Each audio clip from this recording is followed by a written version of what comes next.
Okay, I love this girl. I love you. And we have a bit of bubbles just to calm us down. So if we get like silly, we're clowns. Haley Lu.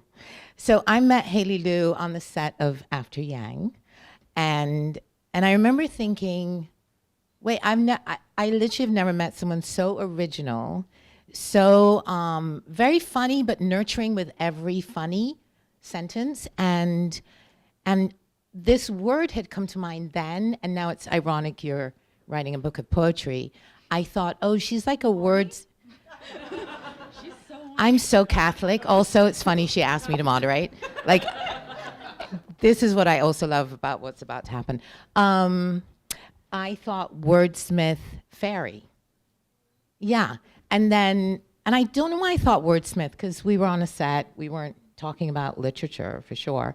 And that's what I thought. So when she asked me to do this, it was such an easy yes. And then I read the poems, and then I was like, I love these poems. I don't really understand poetry. And I was like, this is poetry. So let's begin. That's really nice. Yeah. The other thing, yeah. That's really nice. Aww. That's so cool too, because I don't know a lot of big words. So like, that's really cool that you thought that of me. I think because you put words together differently. Okay. A little. A little. and you're so like, loving. Maybe that's because I don't know words. I put them together Yes, wrong, but you maybe. just saw it as individual. And that's poetry. Okay. Yeah. And also, I've never met someone who, the word isn't crazy, but when I saw this, when I saw the cover, I was like, yeah, I'm sad and horny. I wasn't at all like, what?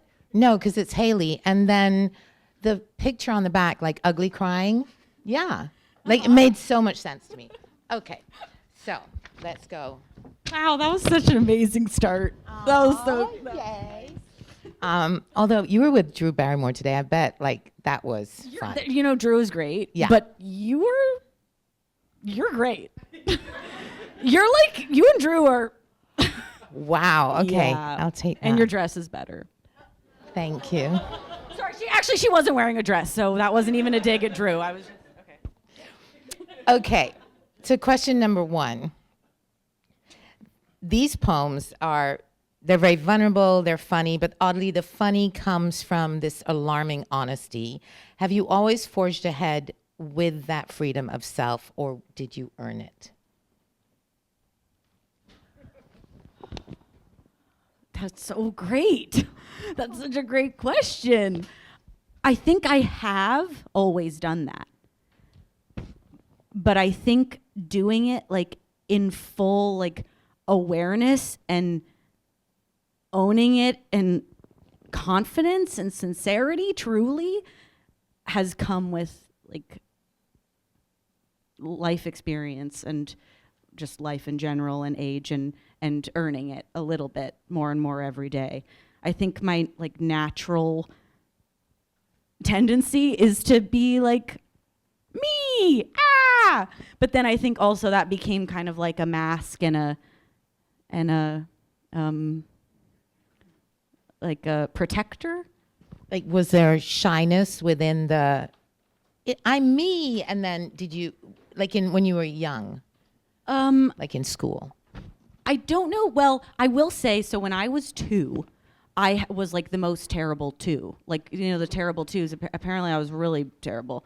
Like I would like scream and I almost clawed my dad's eye out in a tantrum, and then my parents would lock me in my room and then I'd pee under the door out of rebellion. Like, it was really intense. I think they thought maybe I was possessed.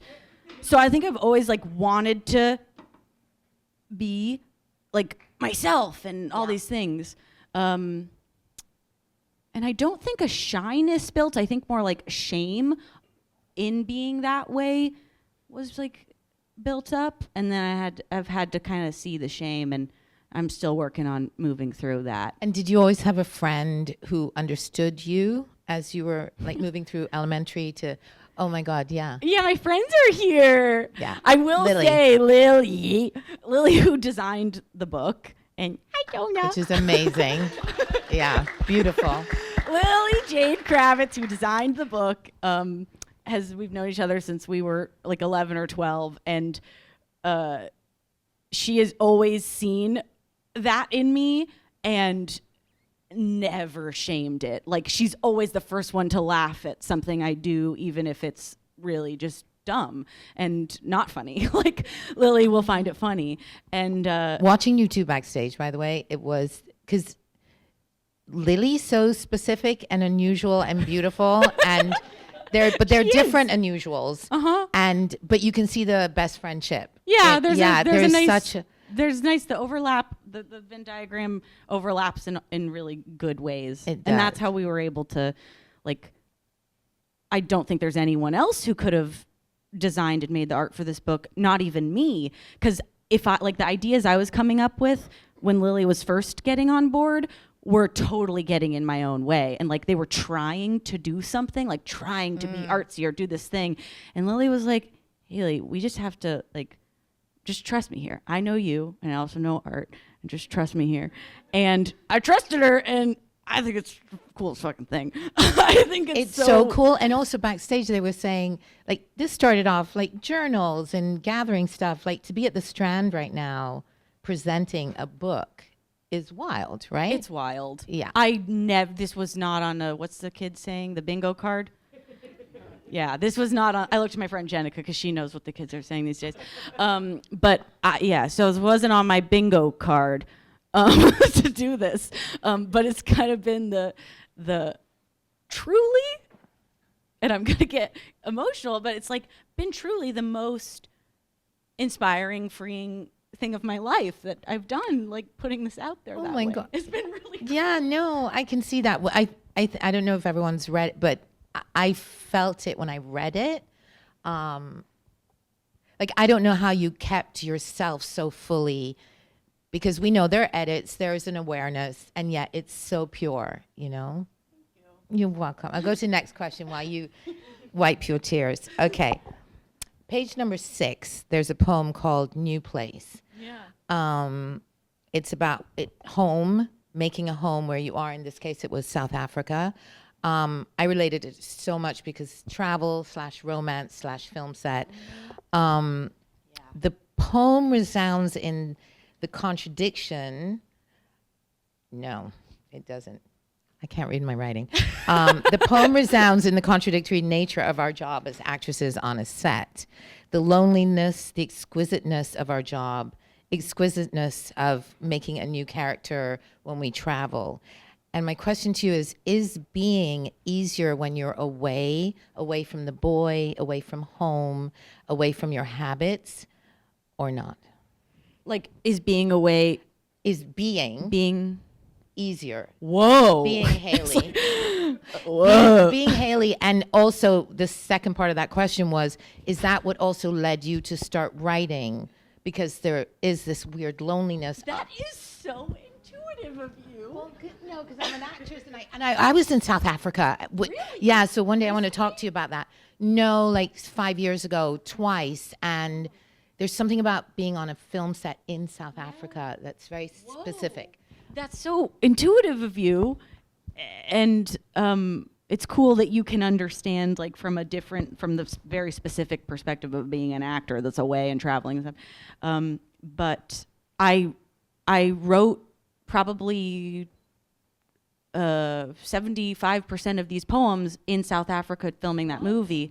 Yeah, 2 years ago, and that's also where the idea was brought to my attention of, oh, I could turn this into a book. A friend that I was working with, one of the actors, said that to me as I was writing the poems, on a night shoot in my tent. It was raining and it was 4 a.m. and I was writing and crying, and this guy, awesome, this actor was like, "Are you okay?" And I was like, "Yeah, I'm just writing poetry."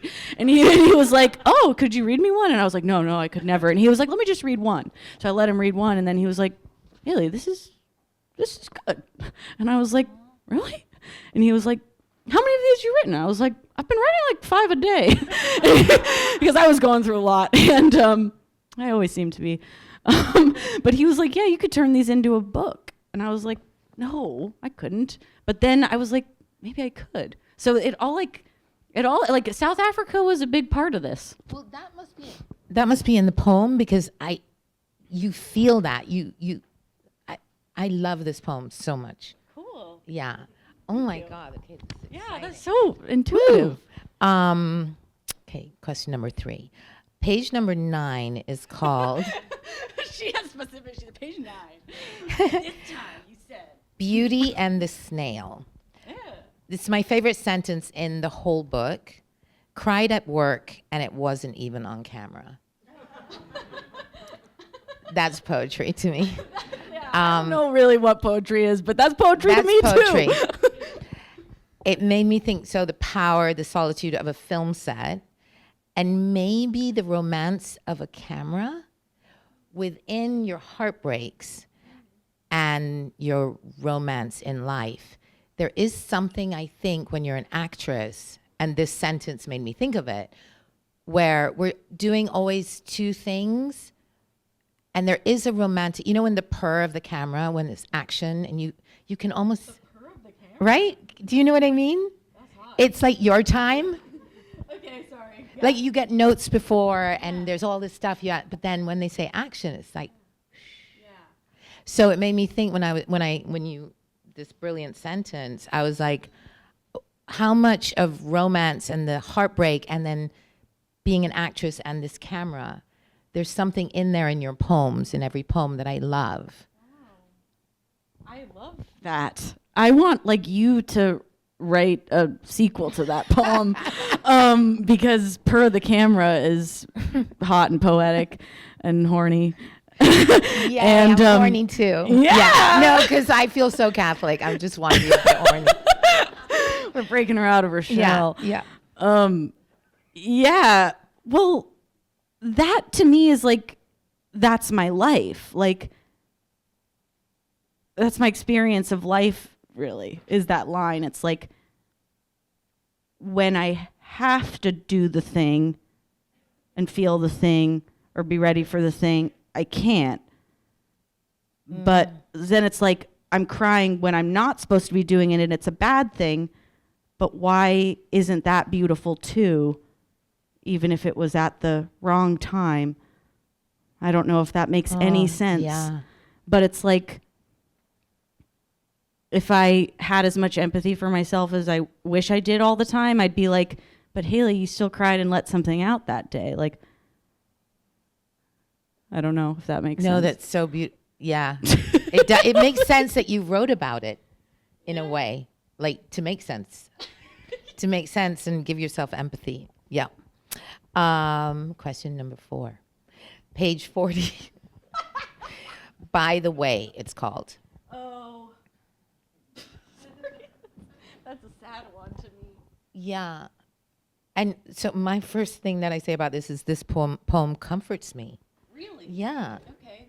So, and I wrote, I think the readers will feel that, because when you read it, you feel like, oh, rejection isn't just mine in life.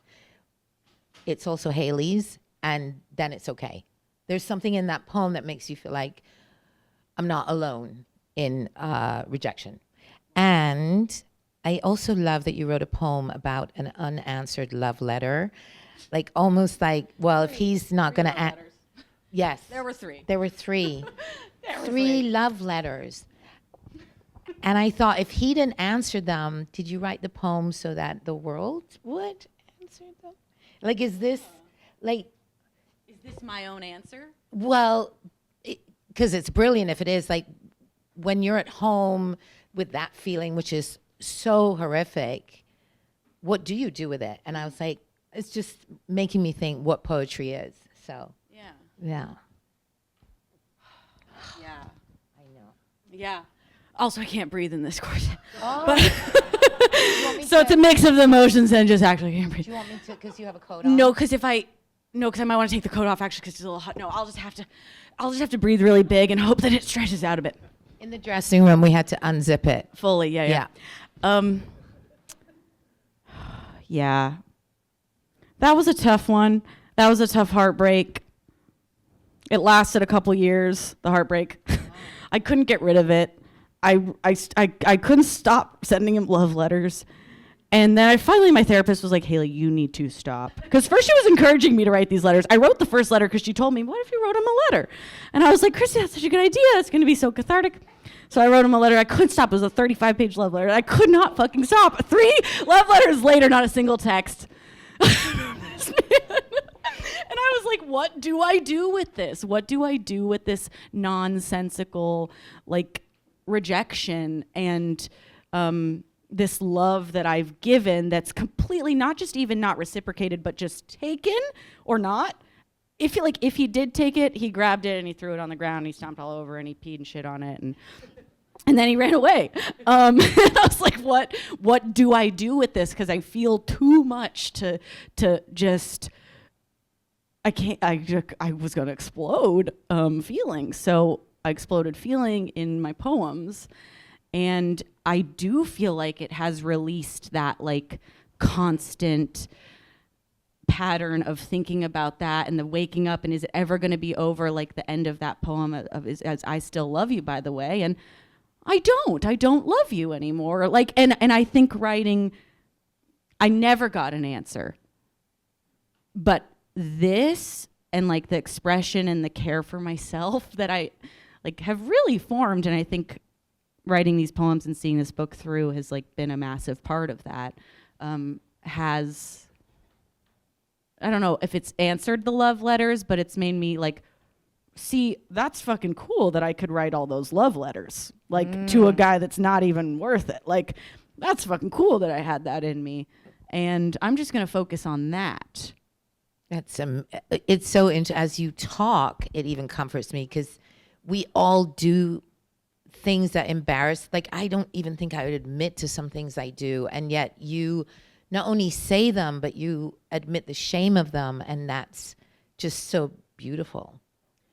That's really nice of you to say, and the word comfort, like that you felt slightly comforted by that, and like the hope that like any of you could read one of the poems and be slightly comforted or feel relate to it, or oh my god, hey, wow, okay, thanks for coming here, by the way, everyone. It's really nice. Ouch, I just hit my tooth. But that was a reason to do this thing that's like vulnerable and crazy, to like admit it, but then to admit it like in a book that you like publish to the world or whoever hears about it. Like, it is nuts to do. And one of the reasons, probably the main reason to do it, is because of that glimmer of hope that it could comfort someone, to be like, oh my God, I'm not alone in that hopeless feeling. Like, oh my God, I'm not alone in that shame. 'Cause I have felt that through books I've read, but mainly music I listen to. I like really got into sad girl music a few years ago, and it truly allowed me to embrace sadness, like in life in general. Like, I always thought like I'm the happy girl. And I am a happy girl, but I like also feel sadness. And, it's important to embrace that too. So like the sad girl music makes me, comforts me. Like, I'm listening to a Phoebe Bridgers song that's like so dark, but I'm somehow like, this is so nice. Yeah, because you're not so alone. cozy, yeah. Yeah, it's cozy. Yeah. Okay.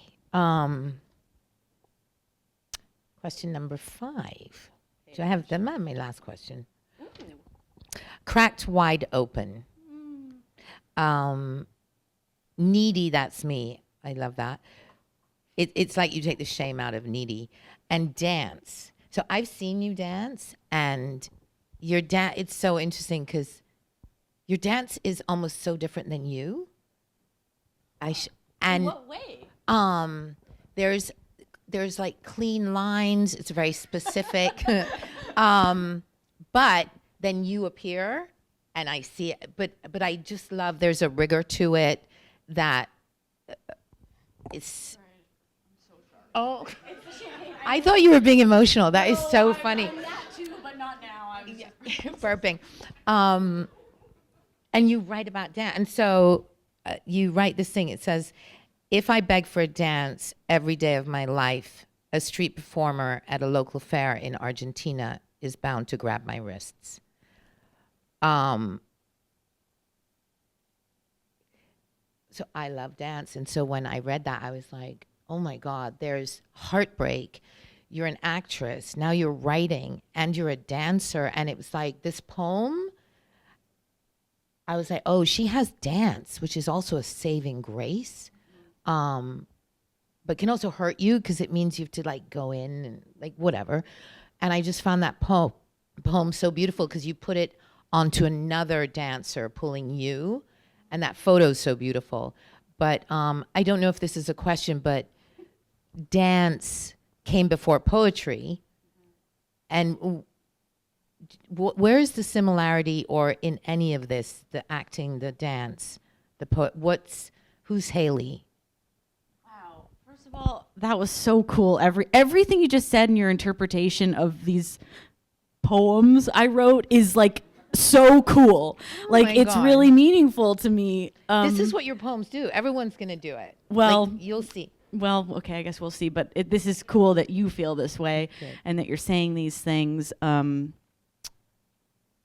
Yeah. Also, Cracked Wide Open. These poems you're picking to specifically talk about are like, whenever I think instinctively my favorite poem in this book, it's that, and it's not Cracked Wide Open, and it's not necessarily because I think it's like the best poem in the book, but it's like that poem is me, like accepting myself and choosing to be the way that I am, because that's actually not because I can't be any other way, but because that's actually how I want to be. And that's a really beautiful, like, realization I had through writing that poem.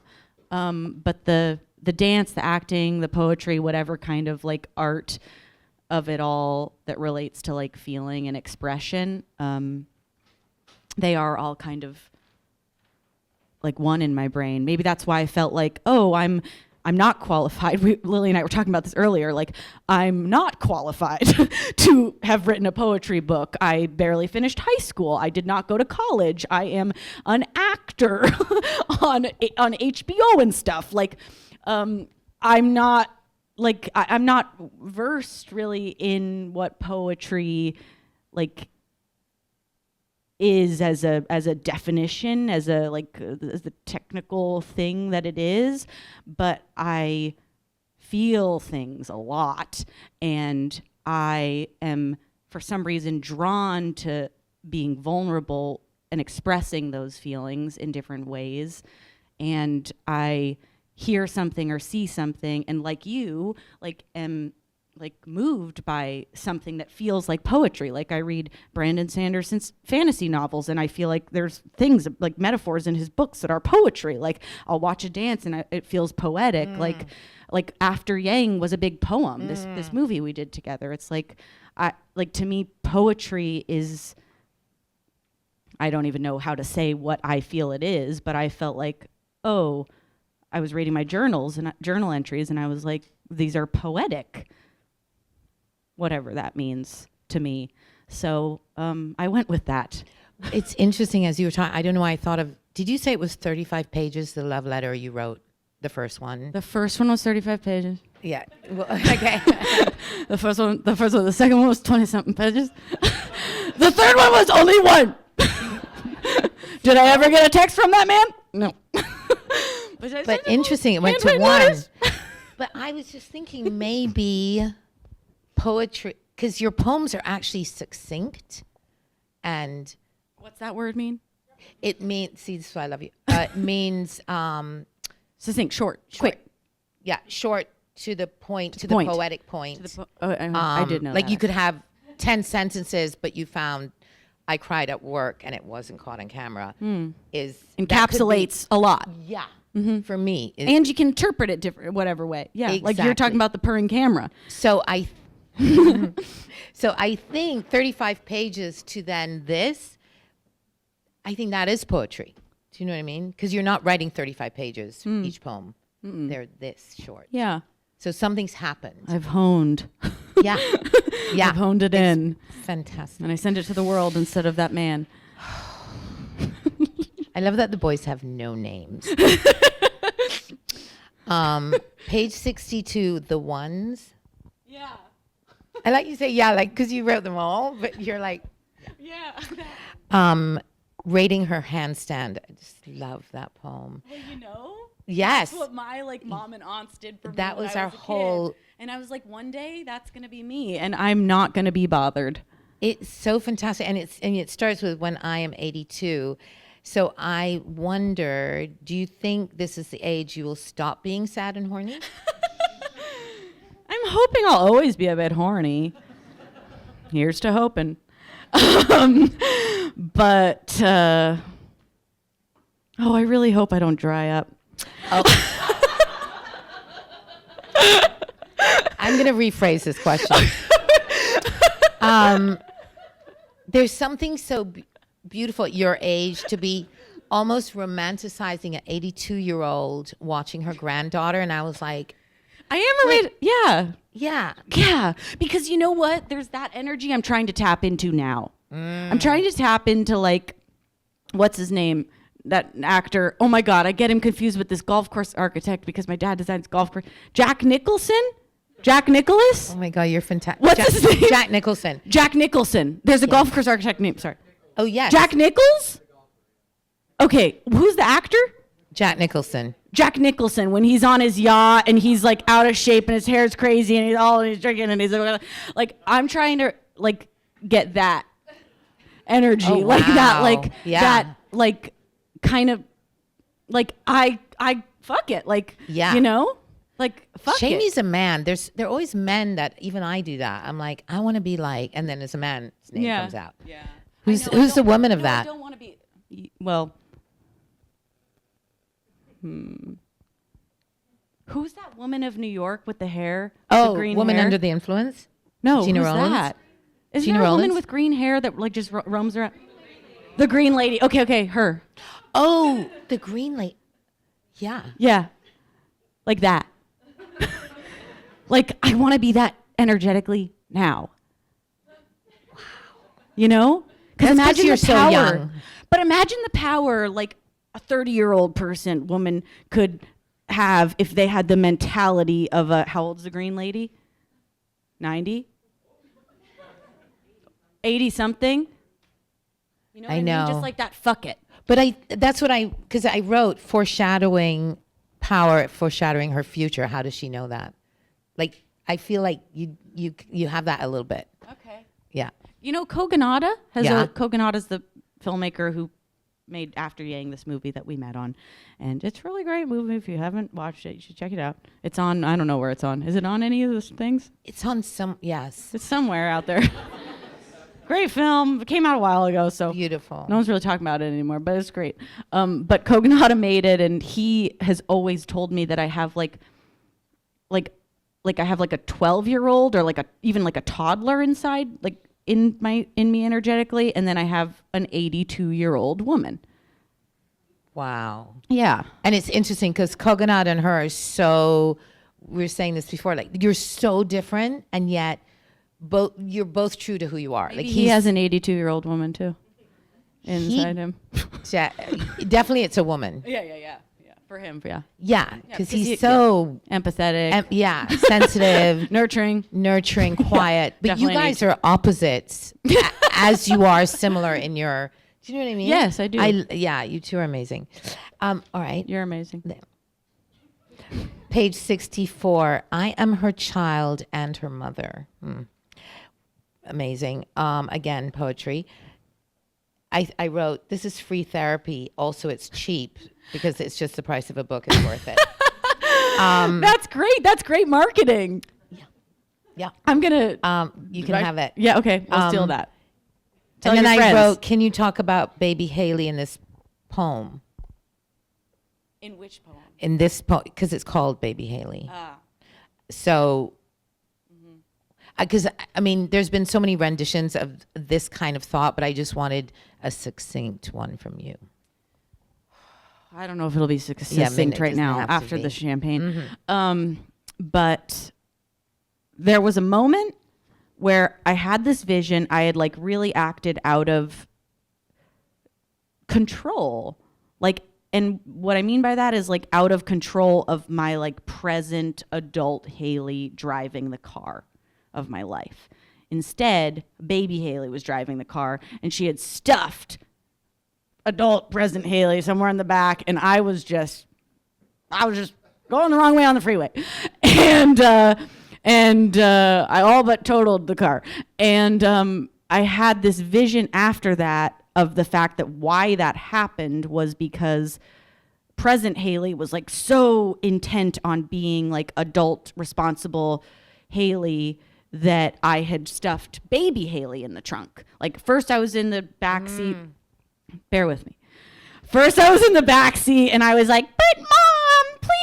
And I just kept, as the mom, Haley, like kept turning up the music and being like, shut up. And then, you know, like I was turning up the music and I was like pretending to be on the phone with someone. And then finally I put a like duct tape on her mouth. And then finally I shoved her in the trunk of the car. And that's how then she got the nerve to break out of the trunk and take over and kick me out. And I was like, this relationship is not sustainable. This is not going to work. We can't keep doing this. We're on the fucking road of life. So I decided that I had to come to terms with the fact that I'm psychotic. No, I had to come to terms with the fact that there's the inner child, and then there's like the present maternal me that can't turn the music up. I have to listen and love this like child in the back seat. Like I just have to let her bop around in the back seat, you know? I can't, like every once in a while I have to, what was that, honey? And I have to, oh, I'm sorry you had a hard day at school. Okay, you know? Is this making sense? This is wild. Like it's so visual now. I love that answer. Well, I had a vision of that, and I was like, that is what it is.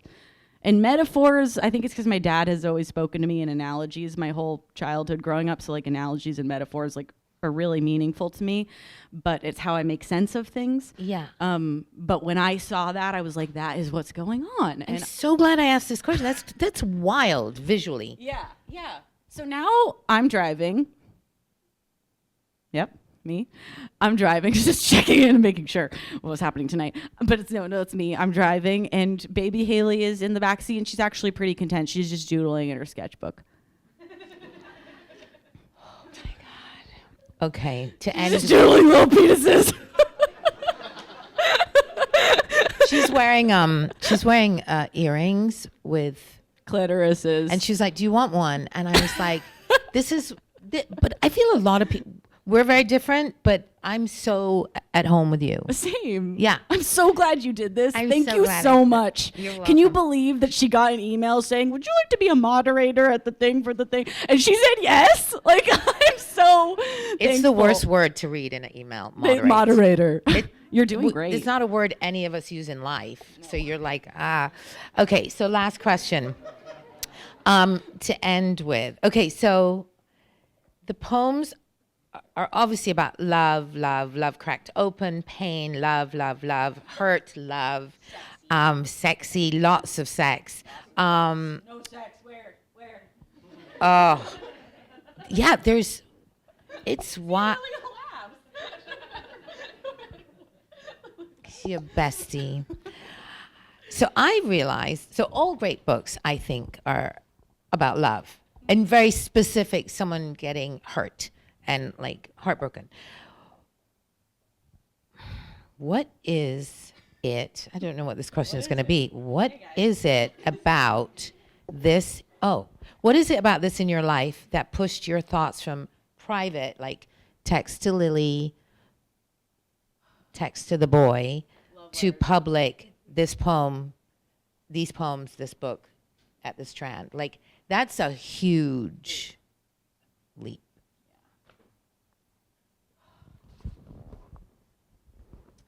Well, what it literally was awesome. This actor saying, Haley, you could turn these into a book.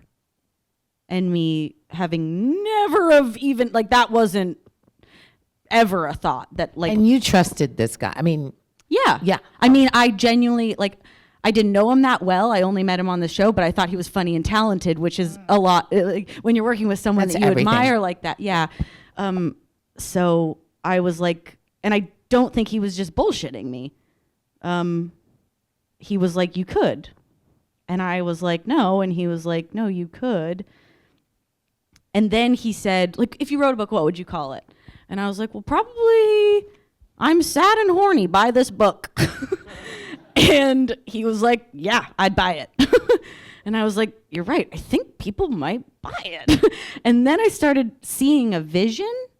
Like, I started seeing it, and the vision came from, well, I guess actually I think vision's the wrong word. I started seeing the point of doing it. And the point was, this is like the final boss of like expression and releasing. This is like the biggest way you can do it. And I was struggling with fully releasing the feelings I was feeling at the time. And I was like, why not just go fucking big and just release it? And then I was also thinking about the whole concept that I feel like with music and the concept of like comfort, like people reading something that's so sad to me, but feeling comfort in it. And I was like, that's cool. If I could, like, anyone that follows me on Instagram or has watched me in any of the random things I've done could hear about this book, get it, and read even one line and feel comforted in me doing this crazy thing. Like, that felt really, like, that felt like a reason and a meaningful point to do it. Like, I'm glad you did. Yeah. First of all, it's so moving. Her corset is tight, and I can't tell if she's crying from that or that. And then there's the clown. It just is like the book. It's kind of wild watching you, like, just visually right now. I will say the book is me. And I love me, and I love the book. And that's a nice thing to say into a microphone. I encourage you all to get a microphone and go home and look at yourself in the mirror and be like, I love you. I love you so much, and I love Haley's book. I encourage you guys to do that. No, can I tell you some things I encourage you to do? Write a letter to someone that's hurt you. Don't send it. Wait a couple weeks. Sleep on it a lot, because it might just be for you. The letter might just be for you. They might not be worth it. I also encourage you to, if you guys are creative and have a dream, go for it. No. I'm being serious. Sorry. Did you say go for it? I said go for it. Go for your dreams. Go big. No. Yeah. This is why you're amazing. Like, we're at the Strand. Everyone's sitting watching. No, I know. But this is who you are. It's amazing. Thanks. You're amazing. Yeah, this is... I think you should write a poetry book or write something, because your, like, interpretations and, like, instinctual, emotional analyzing, not problematizing. What's the word? Yeah. We learned that word earlier. Yeah, today. But your interpretations of these have made the poems feel like deeper. Thank you for doing that. They're They're different talents, I think. But I don't know. I think you are. I feel like that was what, like, well, I told you this backstage. There's a green room at the Strand. Yeah, it's exciting. It was really exciting. But we didn't spend that much time together. But the time that we were talking on set together, I was like in awe of you. I feel like I was learning things from you, and I also just felt like you were open, like you're an open person, like with your. Thank you. Yeah, and I feel that's so funny, because when we meet people, we only leave with the impressions we have of them, and which you always feel like you make no impression on people. You know what I mean? Yes. So when you said that, I was so excited, because when I met you, did you live in a caravan at that point? I did live in a mobile home. A mobile home. And I remember you telling me for that, and I years, was and I was like, wait, she's this amazing actress. You're doing so well, and you said that, and it kind of just threw me in the most beautiful way, because like, what am I going to say? I live in the East Village. You know what I mean? Like, you live in a well, to be fair, it was a mobile home in Malibu, so it was pretty nice. But yeah, it was technically I'm trailer trash. So yeah. But I forgot the point. But anyway, it's interesting when someone tells you their impression. That's Rhonda. Thank you, Rhonda. Wow. Love okay. you. I love you too. Thanks for doing this. I Welcome. honestly wouldn't have wanted to have this kind of conversation with anyone else. I'm so glad. Thank you. Hello. Hi. How are you? Good. How are you? You probably don't remember me, but we Have met we at met? the Jonas Brothers concert. Oh my gosh. Are you? Wait, which concert? The one in Vegas. Vegas with the I remember sign. you with the fan. I remember you. Yes. What's your name again? Kelsey. Hi, Kelsey. Hi. Oh my gosh. God. Yes, Hi. Oh gosh, now I forgot my question. Are you just here hoping I have like Jonas Brothers gossip? I No, don't. but I got some I gossip for texted Joe. you. Last time I texted him, he never responded to me. You gotta slide into the DMs. He's single now. No, I don't think I could because the thing is I've always like put myself out there as a Nick girl, so I'm I a Nick can't girl, switch too. at this I feel point. that. Everyone's I've thought swerving. about it. We're all swerving lanes these days, but yes. Especially if my baby Haley's in the seat. Exactly. We're bringing it back. 100%. What was your favorite part about writing the book?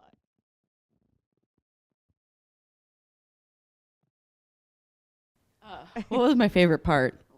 Or least favorite, I guess. Those are very different.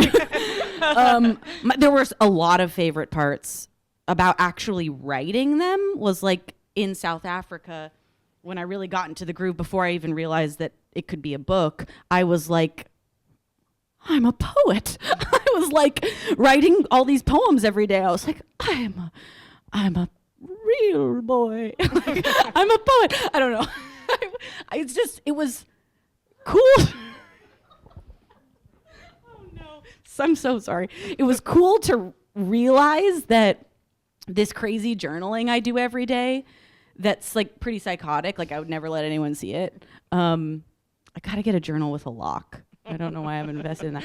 But that it could turn into something like they could morph into something more like artful, and that was almost even more cathartic than actually just the journaling. Like turning them into something beautiful helped me turn my pain into something beautiful and made me realize I'm beautiful. You are beautiful. Yeah. We all knew that, though. You are beautiful. Thank you so much. We love you. I love you. And I love Nick, Joseph, and Kevin. Shout out. Okay. Hi. Hello. What's your name? Katie. Hi, Katie. Hi. Hi. So you mentioned that when you were in South Africa, you were writing at a pretty good clip, like 5 a day. Yeah. With I mean, don't that- quote me. I don't know. Sometimes it was just one. Sometimes it was a half. Sure. Sometimes it was just a shitty journal entry that never made it. Did Yeah. you have a lot of poems that didn't make the book? And if so, was it difficult to choose which ones got in the book, or did the ones that got in there really did they jump out at you immediately? I do think the finished book is quite different than the original manuscript that I sent around to publishers. A lot of that was instinctual and came from me, and a lot of it did come from the external opinions that are so valuable, not because you have to listen to all of them, but because of what hearing the external opinion ignites in you. I think, what's his name? Rick Rubin? Is that his name? That's his name? Rick Rubin. Who wrote The Creative Act, A Way of Being? Does anyone know that book? That's his name, right? Rick Rubin, the music producer guy. So I read the first half of that book, didn't finish it. A big fan of Rick. But he said something in the first half of that book that really stuck with me that was more or less about how other people's opinions is a really important step in actually releasing something, because your reaction to those opinions makes you it makes it super clear for you as the artist or the person releasing something what you're trying to say and what you stand behind and what you don't. Like if someone says something, had an opinion about a poem, and I was like, oh my God, maybe they're right. Oh my God, that is a bad poem. You're right. I was like, oh yeah, Haley, this poem, your heart's not in it. Like you're doing something inauthentic here. But if someone says something about a poem or a decision or a choice that they would say something and I would be like, I disagree. This is why I feel that. And this is why I'm so passionate about putting this out there. It just made it really clear for me what I wanted to say and what I didn't.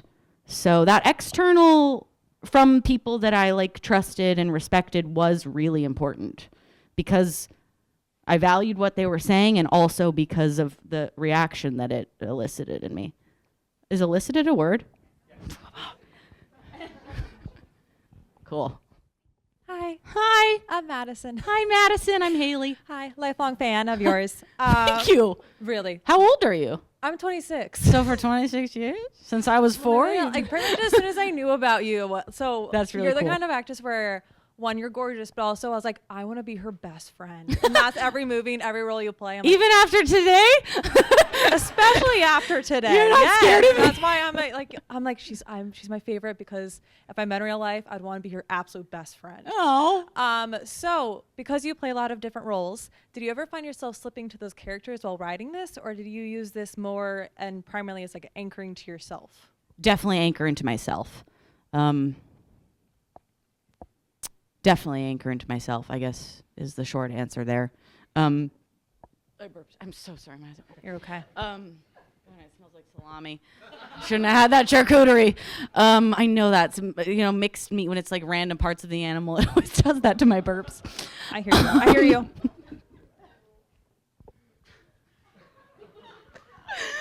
I'm sorry. So, yeah, I think it's truly just especially on that job, this job in South Africa that I wrote a lot of these. My character was very kind of like closed off and mysterious. So maybe actually that's why I felt like called to like express myself so much in this way, because she was very like, Yeah. had walls up and stuff. I'd never thought of that, but maybe that was part of it. I was like yearning for like to get it out, Incredibly fair. Yeah. Thank you. Yeah, thank you. Hi. What's your name? Dunno. Dunnell. Yeah. Hi. Hi. So out of all the characters you've played, throughout your whole life, which character do you think would love the book the most? And That's which a great poem question. do you think would resonate with them the most? Trying to think. I kind of block them all out, What have I done? What have I made of my life? I think that, Portia's coming to mind from White Lotus, not because she would read this, but she probably should. I think any sort of like self-reflection would help her out. I'm trying to think if anyone. I've played a lot of like really kind of type A high schoolers. I don't think they should be. I think it might be a little too mature. Maybe in a couple years. Probably if Columbus, which is the other movie. Yeah, the other. Are you turned off? No. I'll turn you off. No. Columbus. Yeah, Columbus, because she was Casey was my character in Columbus, which is another movie that Kogonada, who did After Yang, his first movie was Columbus, and another poetic film. And my character Casey was very reflective and saw kind of the art in everything. So I think, maybe like the cool like architect. She's an architect, aspiring architect. Maybe the cool like artsy architect friend she has would recommend this book to her. That's what I'm hoping the book will be in those circles. The like artsy, smart people of the world. Yeah, I think she would like it. I don't know. Would she like it? Maybe she'd like some of the poems. She probably would. Yeah. Have you seen that movie? Yeah. I think she'd like some of them. Yeah, Some I of them think she'd probably roll her eyes at and be like, ugh. Which one do you think would resonate with her the most? Oh, that's a good question. I feel a single bead of sweat dripping down my arm. Oh, gosh. What poems did I write? What do you think? Do you think Casey would like them? I know.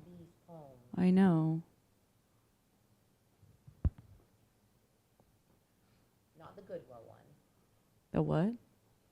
Foraging for clothes. Oh, the Goodwill. I don't know. Should I think of it and give it? I'm honestly, this was such a good question. I'm really curious. Oh, there it is, the unsung hero. I wrote that for my mom. Yeah. And her relationship with her mom was very much about her mom was a drug addict and she was kind of the mother in that relationship. And I think there was a lot of pain and sadness in Casey's mom. And I think my mom's very different than Casey's mom in Columbus, but I do think like the ode to your mother and her love and her really like feeling comforted in her own pain and like being kind of maternal in healing that for the both of you. Yeah, I think that one. Oh, perfect. Thank Yeah. you.